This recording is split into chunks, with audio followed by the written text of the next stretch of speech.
All right, let's go ahead and kick this off. Hi, everybody. For those of you who don't know me, my name is Eugene Turk. I'm the VP of Business Development at Align, and I want to welcome you to our monthly coach webinar for March 2024.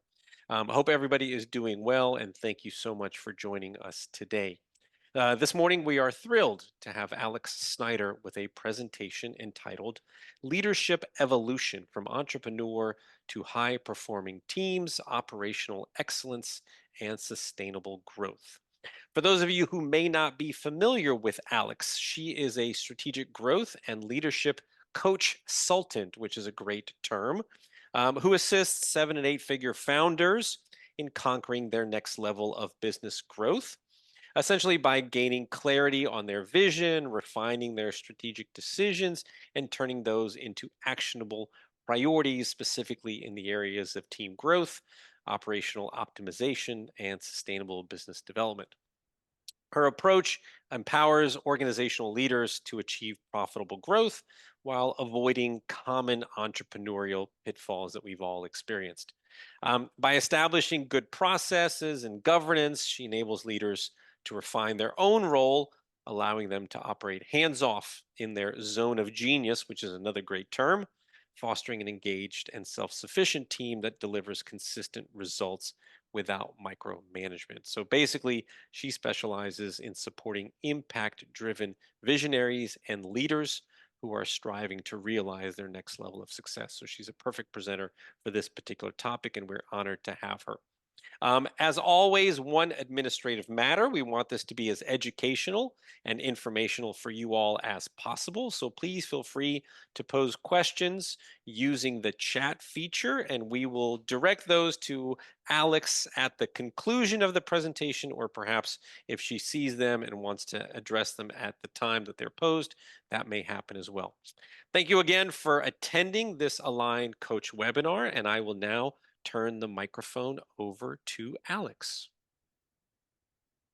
Thank you, Eugene. Thank you for having me. Thank you for everyone who is joining. I appreciate you joining, taking the time. If you're watching the replay, same thing. When Eugene asked me to do this, I presented 3 potential topics, and he asked me what it would look like to be able to cover all of them. So I am a high energy presenter. I am going to break things down and be as succinct as possible, but we're going to go pretty quickly. So get your pens and pencils ready, and then there will be a replay available so you can go back. And I'm going to ask you to, sometimes drop things in the chat. So love an engaged audience. If you guys can do that, like really helps me know that you're still with me. All right. So we've already talked about what we're going to talk about today. I'm going to start with just an opinion that I have from my experience, which is to say, just because you have mastered an expertise or founded a company successfully, it doesn't mean that you know how to run one. It also doesn't mean that you have to be the CEO. In fact, those 2 skills are rarely really innate to one person, but founder CEOs is a different presentation. So today we're going to focus on this. I know that maybe feels like a little bit of a controversial opinion. I have a lot of those. So feel free to drop your thoughts in the chat on that. And another maybe like unpopular opinion is that leadership is not actually about learning to manage others. It's about learning to manage yourself in order to be an emotionally mature, balanced human who can decision make and communicate sufficiently in order to empower and enable others to collectively achieve a common goal.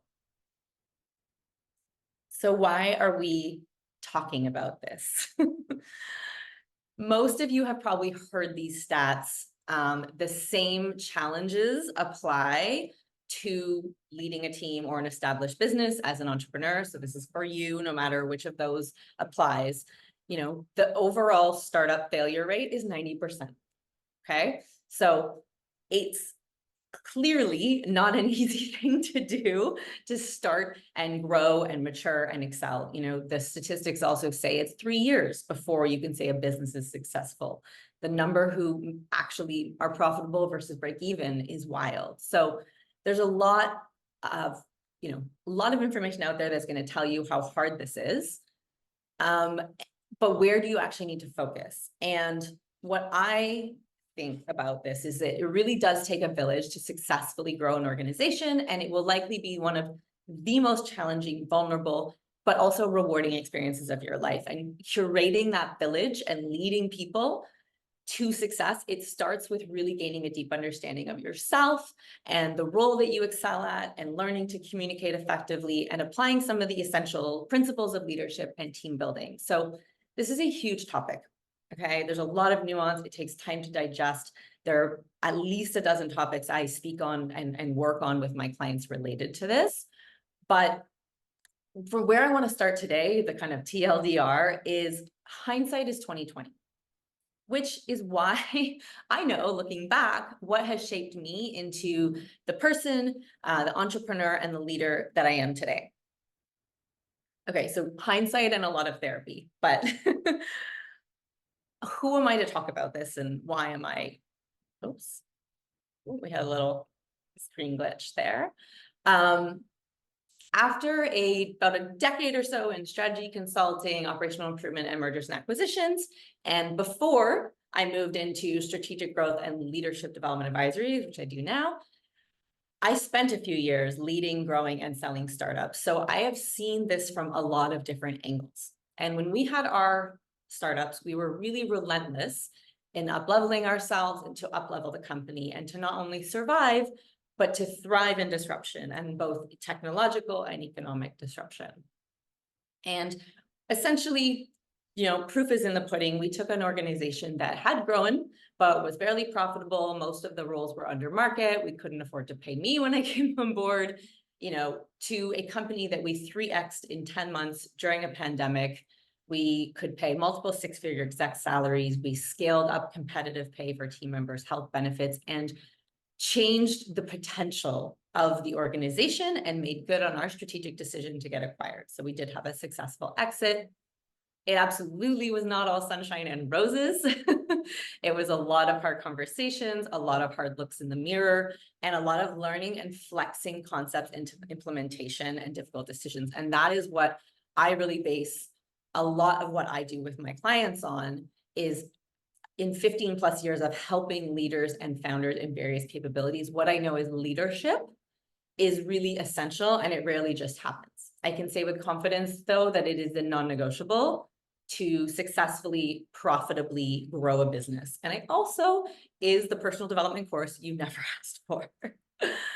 So, as I said, hindsight is the easy part, right? It's the Monday morning quarterback of life and business. The trick is to get better at actually making the decision that you wish you'd made in the moment, and knowing how you want to handle hard things and what course of action is strategically aligned, and actually being able to do it and do it efficiently, right? Time is of the essence. Resources are in short supply if you're in a startup, and often in larger organizations as well.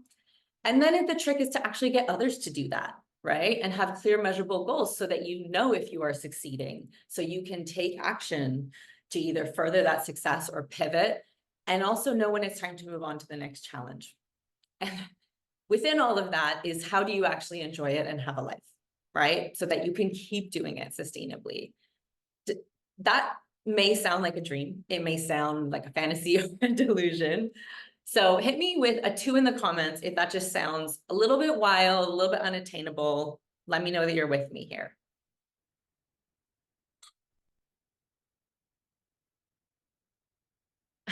Awesome. Okay, so before you check out or write this off, I will show you it is achievable. And while I could drown us all in theory and stats and social psychology and human behavior, I'd rather you don't fall asleep or leave. I really want you to leave inspired and energized at the end of this conversation. So this is what we're going to do today. My goal is we're going to keep it laser focused. I'm going to focus on just 3 areas. I'm going to focus on you as a leader and your evolution, your team, and strategic sustainable growth, which is going to be part of where we talk about operational excellence. And I really want to drive home how your personal growth relates to the success and growth of your business. And most importantly, in my opinion, is I want you to take away tangible, practical things that you could implement tomorrow. So I'm going to give you 3 game changers per concept. One is going to be a 5-minute tip One's going to be a 5-day tool, and one's going to be a 5-month transformation. We're only going to be able to go to a certain level of depth here. So you are absolutely most welcome to follow up with me on anything you hear, any questions. My contact info is here in case you jump off early. It will, of course, be at the end, and you have probably found this through LinkedIn, and Eugene has all my info. So please don't hesitate. I love talking about these things. So we're going to start with, my slides are killing me today. We're going to start with your leadership evolution. And I have this fun one, which says, if you're an entrepreneur, you're next aspirated entrepreneur, then you're a floundering founder and your next level leader. But really, more simply, you are going to go from an expert doer. You are great at something, and that might be within an organization, and it might be as an individual freelancer entrepreneur building a business. This evolution really happens as you launch and lead a company through growth, but it can also be as you take on a head of department or an executive level role. And it's really tough for a number of reasons. So let's walk through it. You are so good at something that you get promoted, or you outsell your brand with, or you hatch a brilliant idea and an innovation. So you set up a company or a team and you bring people in to deliver. And that means now you need to learn to manage other people. And you also need to learn to manage budgets, and you have a back office, and you have maybe some support stuff you're doing, and you have to figure out how to keep a company compliant, and you're worried about paying everyone. So now you're a manager and you're wearing all of these hats, right? And it's a lot. And you're officially, the manager or the founder or whatever role title you have, but you're also probably still really involved in delivery, not to mention all the other new things that you're learning. And you're also learning to be your own boss. And this is important because time management becomes even harder when everybody needs you. And if you don't get XYZ seemingly, unimportant thing done, the company could grind to a halt. So at this stage, your team may love you, but I am going to tell you, you are probably a bottleneck, and you are probably micromanaging certain things and actually disempowering your team. And it's not your fault. This is a really normal stage in the growth, but the problem is a lot of people get stuck here. Even if they nail this role, they either stagnate or outright fail, right? And that's where you see the statistic about companies that break even a lot. What you want to be moving towards is this next level leader, which is somebody who enables other people to do in order to elevate what they can do for the company and really take the company to the next level. And this is hard because it's almost a reversal process where you have to redefine your role and start to shed all these things that you took on. And you can feel maybe not as important or not as tangible or not as productive. You have to stop doing things and really enable others to get things done so that you can spend your time doing the most impactful work that you excel at, that really moves the needle on the business growth objectives.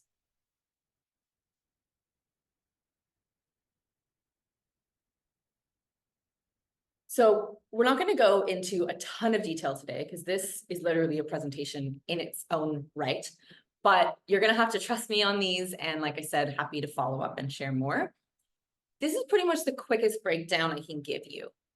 Your growth, your leadership development is a lot of personal development. So it starts with self-awareness and humility. And the way that I usually talk about that is I say you have to find a way to drop the ego without losing the audacious entrepreneurial edge. You've got to believe that anything is possible. You've got to think outside the box. You've got to be willing to, bet the farm on wild ideas, but you have to know how to ask for help. You have to do the work to understand what makes you your best self and what,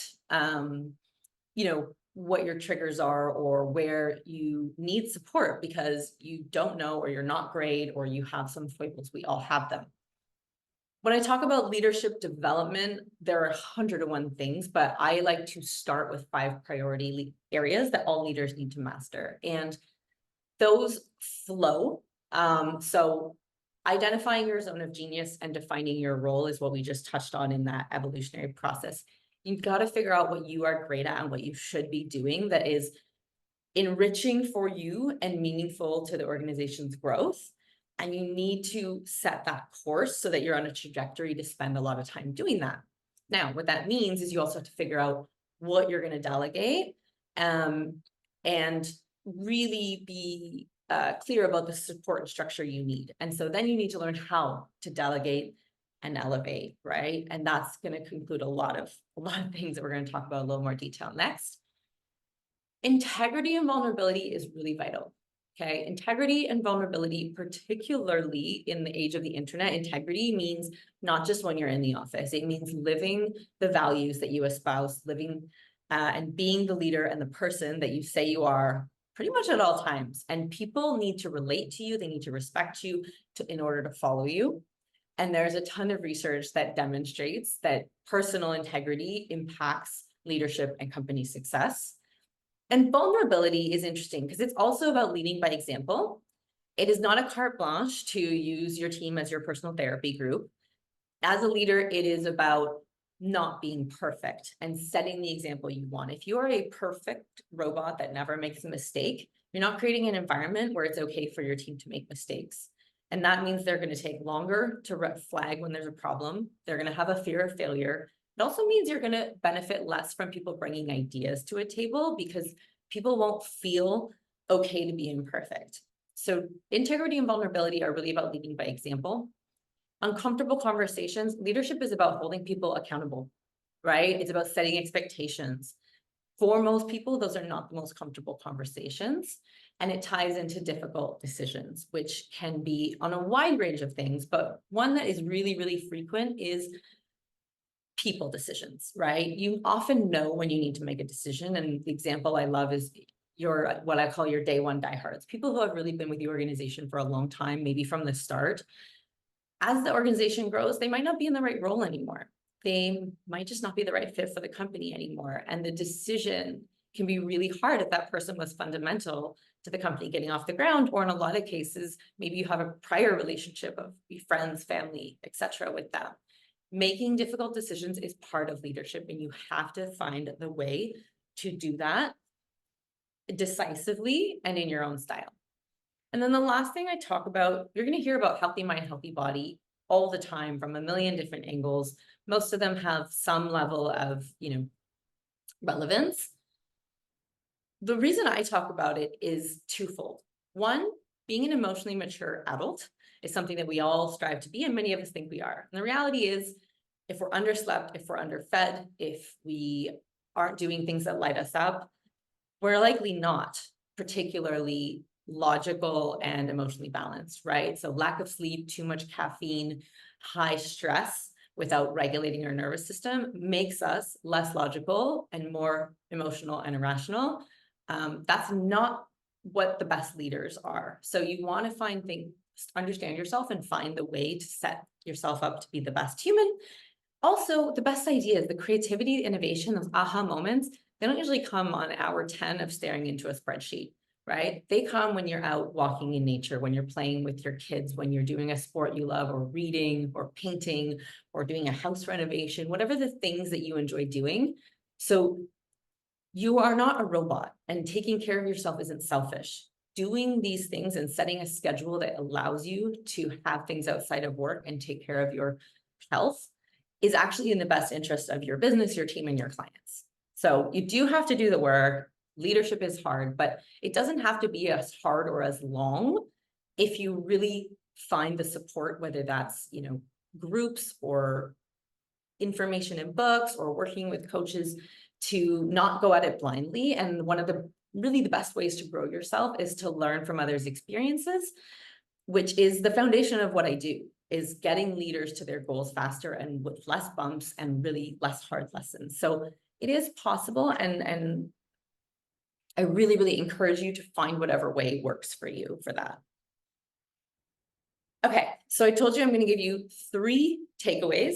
We're going to obviously be able to give you more depth on the 5-minute tip. The 5-month transformation is a much harder, larger thing to explain, but get your pens and pencils ready, because this is the takeaways that can be game changers as soon as tomorrow. So the first one might sound wild, but our brains are funny things. In times of stress, we stop doing the thing that literally sustains us and helps us to regulate our nervous system from stress. We stop breathing. We hold our breath. We breathe shallowly. So as a regular part of your day, and particularly if you find yourself sighing, twitching, having a surge of anxiety, having racing thoughts, being unable to focus on whatever's in front of you, here's what I want you to do multiple times a day. Take a pause, stand up, go outside or go to a window. If you can see the horizon, look at it. If you can see a tree, that's also good. Take at least 3 deep breaths and make sure that the exhale is longer than the inhale. There's a dozen techniques for this. Google it. We're not going to overcomplicate it today. I want you to breathe in for 4 or more seconds and breathe out for 6 or more seconds, depending on your lung capacity. Bonus, ask yourself one of these questions as applicable to whatever you're feeling. Is it true? Is it urgent? Can I change this? What am I making this mean? Usually about myself. And the bonus is jot it down. This can just be on a Post-it note and schedule a time later in the day to worry about it. And I'm so serious about this. Put a time in your schedule, things to worry about.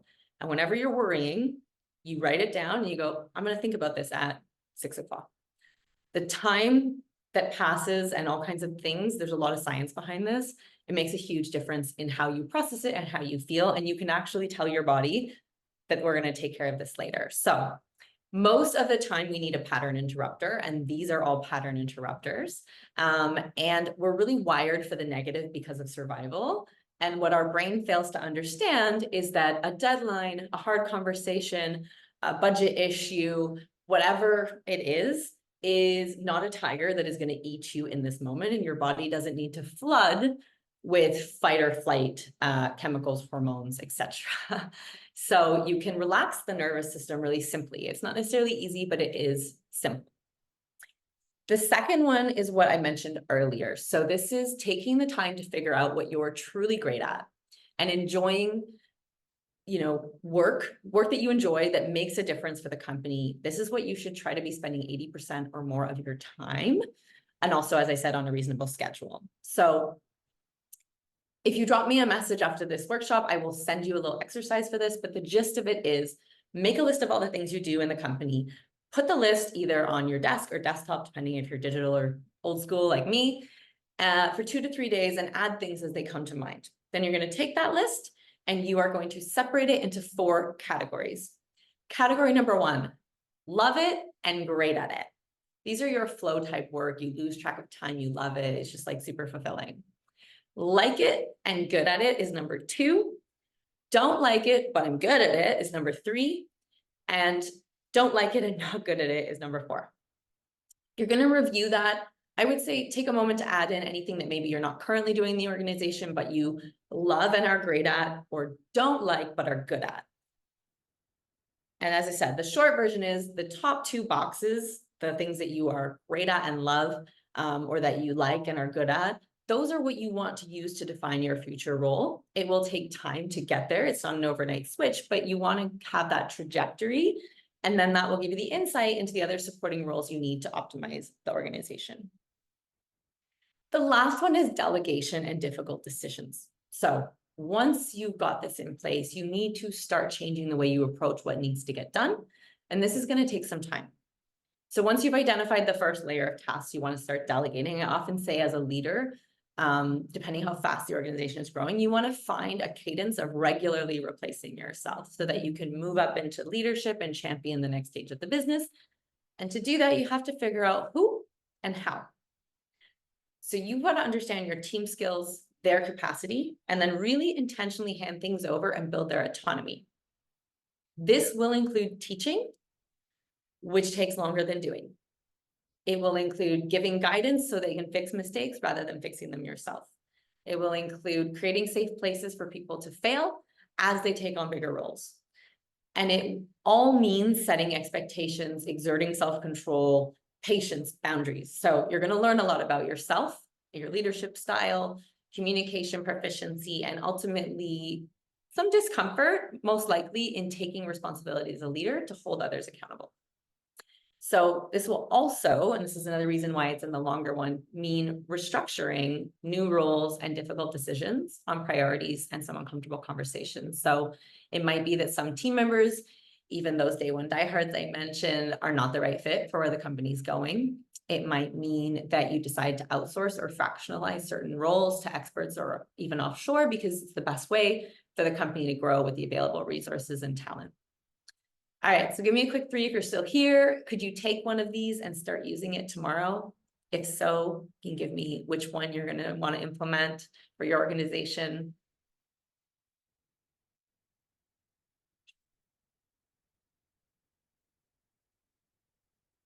Love it. All right, so the second thing we're going to talk about is team. This is obviously inextricably linked to your leadership. So the first thing is, as you are building a team, you've got to get over know it all, do it all. That's not your role as a leader. Great leaders, they don't do it all. They build great teams. They put the work in to understand their blind spots and ask for help, and they don't allow their insecurities to stop them from hiring the best and the brightest or for asking for help. So I want you, as you are building the team, to really understand how to invest in excellence. So I know that it can be really hard to hire only A players, but A players only, the quality of the team is vital, and every person impacts the company's results and each other, right? So there's the research that a lot of you may have heard of, that sitting next to a high performer can boost your performance up to 15%, and sitting next to a low performer can drag your performance down by up to 30%. So more people is not always the answer. You really want to find the balance of quality and quantity.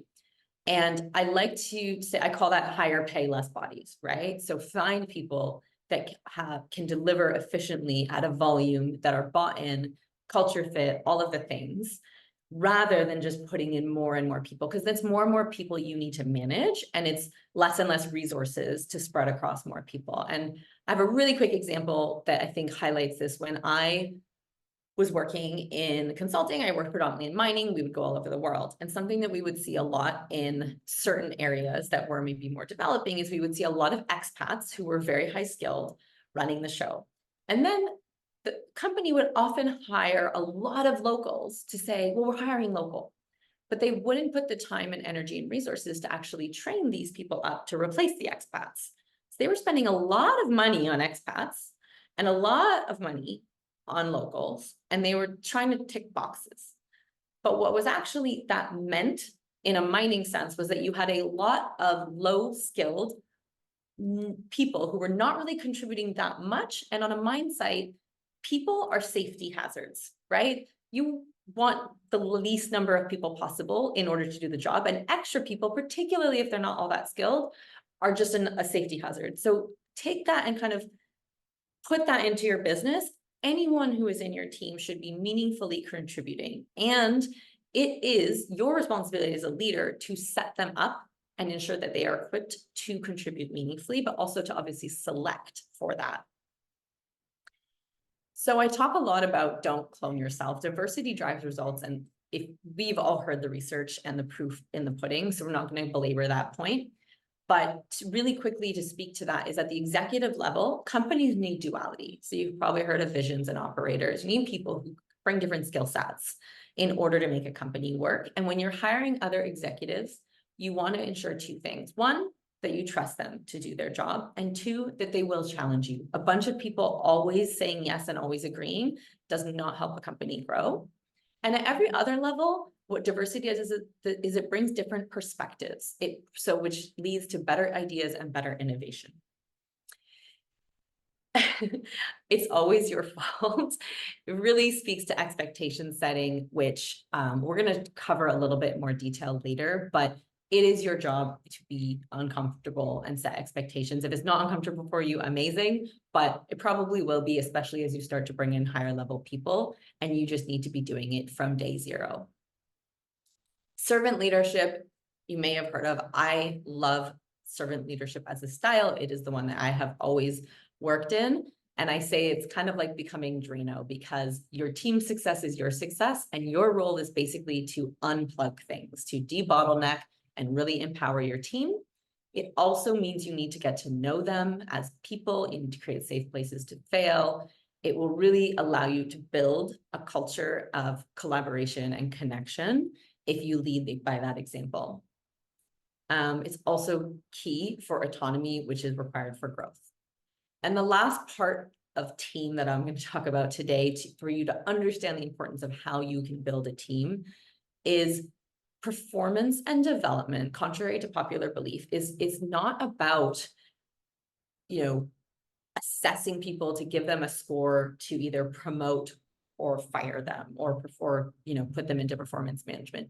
It's how you get to know your team, and it's how your team grows with you and how you invest in them and you retain them. Performance development is retention, in my opinion.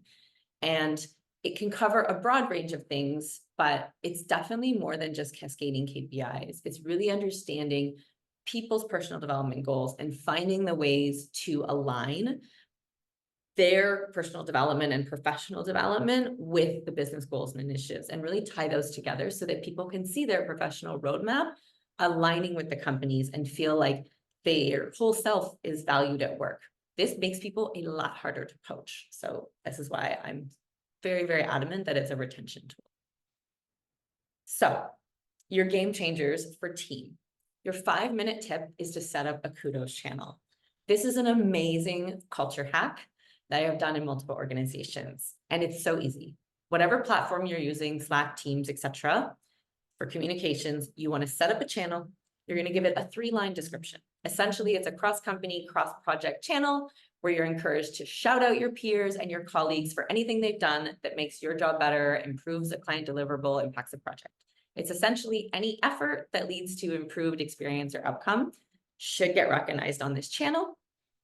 To get the ball rolling, deputize 2 to 3 natural leaders in your business. So these are the people, not necessarily senior, but who are really out there. They're really connected to the team. They are the people that people often come to for things, and get them using the channel so that they set the example. Obviously, use it yourself as well. Announce it at the weekly team meeting. Make sure that you acknowledge anyone who's using it. And becomes this really great place to just pop in and read about the wonderful ways people support each other. And also, people aren't solely relying on their leaders and supervisors for recognition. And this is really something like a snowball. So the more this happens, the more people get into that spirit, and you just really, really enhance the collaboration of the organization.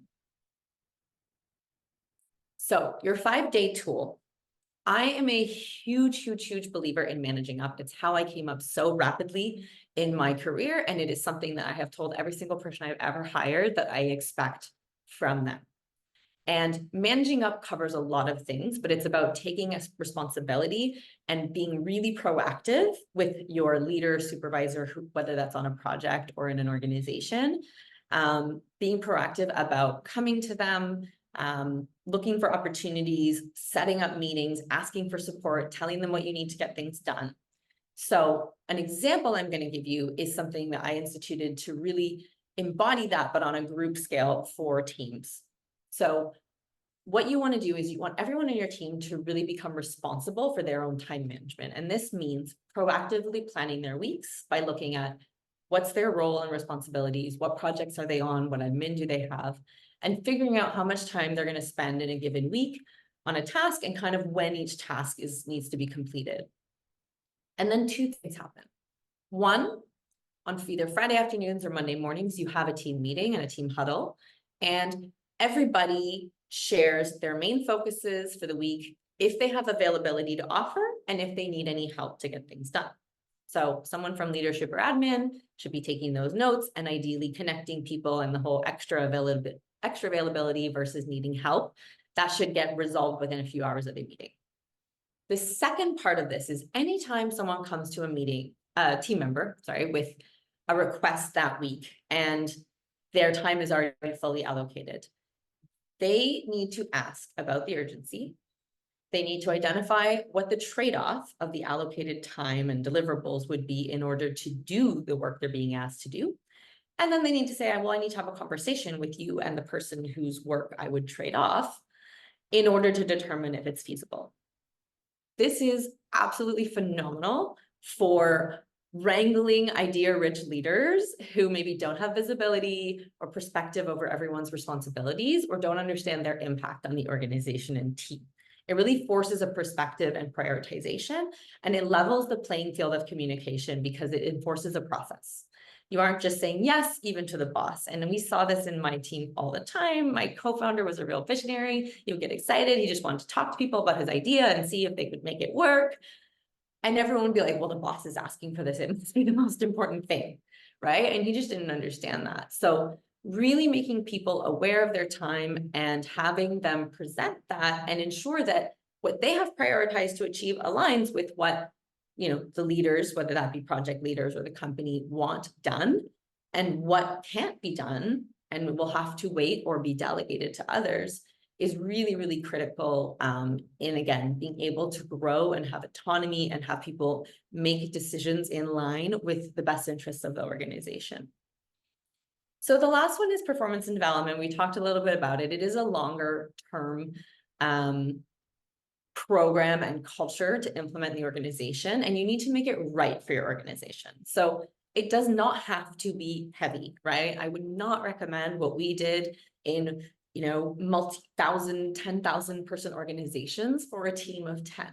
But some principles are really important. And I think it shouldn't solely rely on leaders and managers. If you set it up right, there's accountability across all team members in a good performance and development program. And as I said, it's not about managing performance. It's really about getting to know your team and defining and recognizing their contributions to and their path within the organization. When people feel seen, understood, recognized, they see the company trajectory and their role growing alongside it, it really incentivizes them. It makes it harder for someone to come in with a little bit better money and tell them that in 3 years they could be in this role. If they don't know where they're going to be in 3 years with you, that can be really attractive. But if they do know and they feel part of this bigger mission and success, then it becomes a lot harder for people to poach them. So within that, as I said, expectation setting is early and often.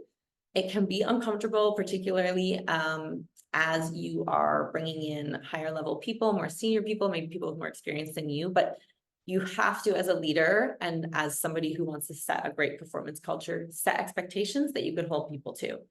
And what I can guarantee you is that it will be more uncomfortable 3, 4, 5, 6 months down the road to have a conversation with someone about how they're not meeting expectations that you didn't tell them about, right? So get comfortable, do that. You also want to recruit and then have your performance kind of culture be around growth mindset. So you want people who are able to adapt and can be chameleons and really champion what the company needs rather than what their comfort zone is. And you can really set your roles up that way. You can really recruit for that. And you can also use performance management to encourage that, to get to know what people want to do, what they want to learn, and then align that with the organization. There are times you need deep expertise and you can figure that out. You can hire appropriately. You can also contract that work. But you want people who are a culture fit, who are problem solvers, who love a new challenge and will grow and evolve with the business, because this will really fertilize the culture and also help to reduce turnover when people are suited to growing and changing. And the last thing I'll say on that is this is where culture and operations kind of need to align, and it really takes time and consistency from leaders. This is a bit of a show, don't tell example. So you want to operationalize leading practices like leadership meetings, one-on-ones, stakeholder management and comms, performance development programs that work for your organization, and really embed the desired culture and create the foundations for ownership. When people understand the vision, can tie their contribution to the big picture, and also understand how their work impacts their peers, it becomes more meaningful. The outcomes get owned. You really get that intrinsic motivation going. And feedback and conflict resolution can become really, really normalized, which is going to speed things up, right? So whether it's something that's creating damage and it gets dealt with sooner, or something that could create benefit, you're not waiting for some like meeting that's formal 6 months down the road to have that conversation. All right. So if you guys are still with me, let me know in the comments if there's one of these that your business needs most. And we are going to move on to the last one, because I want to make sure there's a little bit of time for questions. So strategic and sustainable growth, like what is it about? I do often say that you can have the best strategy in people, and if you aren't able to lead one to deliver the other, then you won't really have the ability to reach the full potential, and likely your business and your growth will be sustainable. That being said, you do need a strategy to grow effectively and sustainably, and you'll need to optimize operations really regularly as you grow your business. So, what is strategy? It's a word that gets thrown around a lot these days, and I like to remind people that it does come from, war, and then it was taken into sports before we kind of talked about it in business. And the way that I like to look at it is strategy is the glue between the vision. So the war or the game you want to win, what it is you're trying to achieve, and the operational tasks, which are the tactics you employ day to day on the battlefield or on the pitch or now in the boardroom. And it's really deciding intentionally on how you will attack and achieve your vision based on understanding your resources, strengths, gaps, and then the market. So let's say you have tons of funding. You could outspend your competition. That's a potential strategy in a certain area of the business. You could move faster, you could be louder, etc. But really good question, is that sustainable? And do you have the delivery capability to, deliver and make good on the promises that your expensive marketing is making? And potentially over time shift to a less expensive customer retention and acquisition strategy long term. So strategy is different than culture, but it does often tie into a bigger ethos. And it really is fundamentally at its core, understanding your options and making a decision. And a strategy will also allow you to make decisions day to day more clearly and more quickly when you have that clear North Star with the guiding principles of how we are attacking that vision, how we are chasing that overall outcome. And that will allow you to set those tactics, which are your operational initiatives. So once you've got your strategy and some clear long-term goals, you are going to need to drill down and really define and characterize the business operating model components and the initiatives that need to be in place to move forward. Some of you will have heard of BHAG, Big, Hairy, Audacious Goal. And this will need to be broken down into achievable, actionable priorities that can be assigned, right? I like to say commit to less, get more done. Be ruthless in prioritizing. Too many priorities means that everything takes longer. You aren't finishing and implementing things, so the benefits don't start to get realized for longer. And also, everybody feels it. It's demoralizing to work on the same 10 things forever, or for things to get abandoned, fall by the wayside, be paused. So really make sure that the priorities can be turned into actionable projects, what needs to be defined, built, bought, process behaviors, measurable initiatives. If it's, more qualitative, try to set example outcomes. And once you have that, communication is vital, okay? It's, as I say this a lot, it's more than just cascading KPIs. It's about people who thrive when they understand and feel connected to a mission, where they're going, why it's being done, how their work contributes. Leaders are vital in the communication process. Measurement is vital in order for people to know if they're succeeding, right? You want to make progress tangible, and you can get really creative here, but you want to make it easy for people to check on progress. And for leaders, they need to know if things are gaining traction, and to either, continue to pour into that, or to investigate and intervene if the results aren't showing up. And for the teams, this is where the intrinsic motivation comes in, right? We all want to win, we want to succeed, and measurability really scratches that itch. So data trumps our biased brains any day of the week.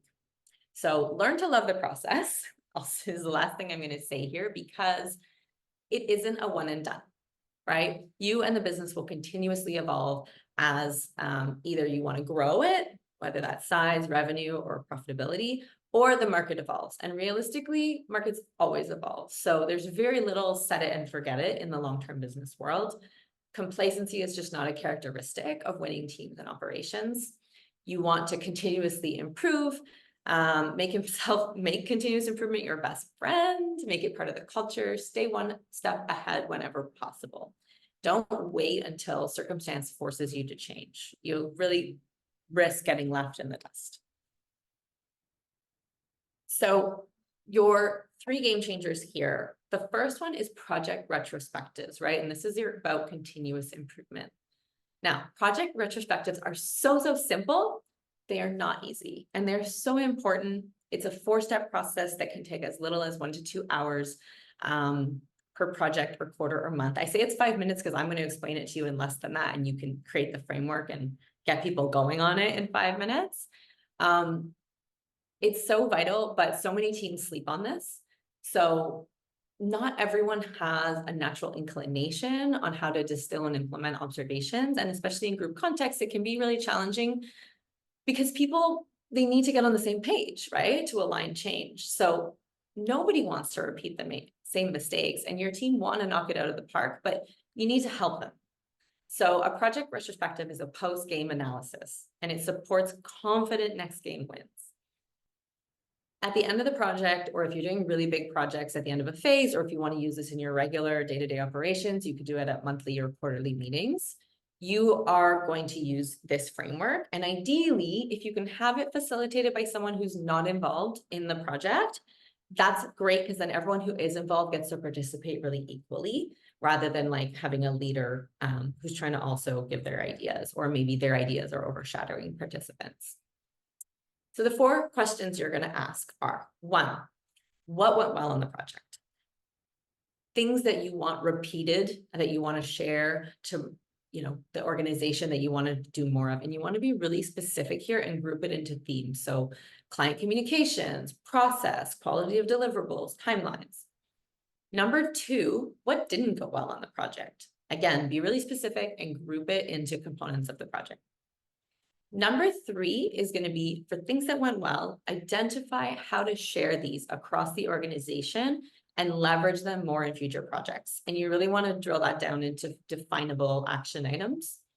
And number 4 is for things that didn't go well, brainstorm ways to address and improve those, and how those are also going to be shared across the organization with a defined implementation plan. So your 5-day tool is wherever you are in your organizational maturity, you want to define and track key performance indicators, some quantifiable things that will tell you how your organization is doing. And this can be really, really big, but it can be something that gets started within a few days. And really, if you're in a bigger organization, you're already on your way, then like we're going to talk about these principles, and you're obviously going to be going into more nuanced, potentially more high-tech things. But if you're new, start simple. Find some data to work with. If you don't have data, come up with some assumptions to test and how you're going to collect data. And then you start working backwards. So if you have a revenue goal, what does that mean for price and volume? Okay, that's going to be the number of sales that you need. So if you want to know what drives sales, start thinking about that. Is it visibility, awareness, clicks, sales calls, times conversion rate? Keep dialing down and drilling down to understand the numbers you need in order to be able to predict the numbers you want. So as you go, you're going to understand which numbers you can influence and how. The how will often come with measurable components as well. Okay, so this is how you set some goals and you measure that, and then you see if your hypothesis was correct. Did hitting XYZ how goals move the needle on ABC performance numbers? More views, more clicks, more calls, a higher conversion rate, higher revenue, whatever that outcome was. Even people who hate numbers, they love numbers, because when you use numbers, it makes something measurable and you're all speaking the same language, and it allows you to really make the invisible visible. So again, this can be huge, and depending what size your organization is and what maturity you have, it can take a lot of different forms. But if you're new or you're noodling on a problem, this can be done in a few conversations with a few pieces of data and assumptions, and within a few days. So shameless plug, Align. Their software is literally made for this. And the next and final tool I'm going to talk about is also something that Align can make a huge difference in your organization with. So strategic planning. I could wax lyrical 4 days about strategic planning. I love it. I eat, sleep, and breathe it. So does Align. And it does take time, especially to roll out across the organization and really embed it into your systematized process and culture. But you can get a really good start within a month. You can be well into learning and measuring results in 3 to 4 months, and you can have a workable process and have it in 2 quarters, right? So 6 months. Explaining the process in depth is just not going to happen in our time frame today, but I cannot recommend enough to take the time to do the following things when you're setting up strategic planning for your organization. The first one is check in on the vision. Be really clear on what you're trying to achieve and why, and make sure you understand it.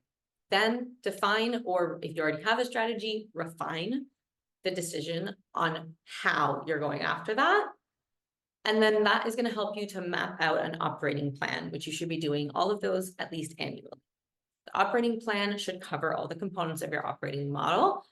And then from that operating plan of where you want to be at the end of the year is where you go and you define quarterly priorities. So what needs to get done first? And then quarterly, you want to look back, assess, adjust, and prioritize again. So in a perfect world, this gets facilitated by somebody who can bring structure and objective challenge to really stretch your thinking. You have all the key stakeholders in a room together, and then you have a process to communicate this across the organization, and so everyone understands the assignment. Again, this is where something like Align can make a huge difference in facilitating the capture, sharing, delegation, tracking, visibility, elevating ownership, which can really significantly enhance and accelerate results. And so if you're still with me, thank you. If there's any, thing that you heard on here that you really want to implement, drop that in the comments. As I wrap up, I want to just really leave you with this reminder. If you are a leader in an organization, it's a huge undertaking. So whether you founded a company or you're leading a team, kudos to you.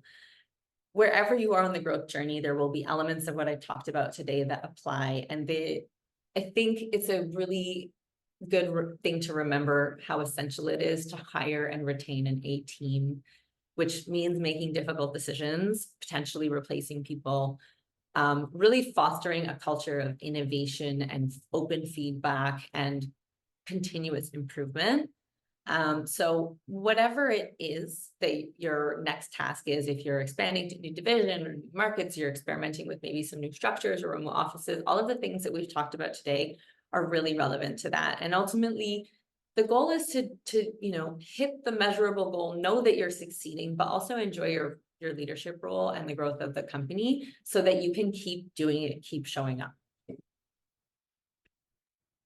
There are a ton of ways to connect with me. I live and breathe this stuff. It lights me up. I share all kinds of content on it. So I would absolutely love to connect and keep in touch.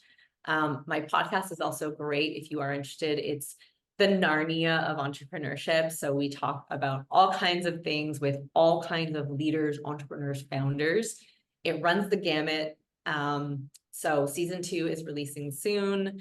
And if you want to learn a little bit more about Eugene, he was a guest. So great place for a little bit more about kind of the stuff we were talking about today and what Align does as well. So thank you again. And if there are questions, I know I've taken up a fair bit of time because I don't think we had a ton of people on, but I'm happy to stay a few minutes. Otherwise, follow up with me directly. Love it, Alex. Thank you so much. There was a wealth of information in that presentation, and it was beautifully presented.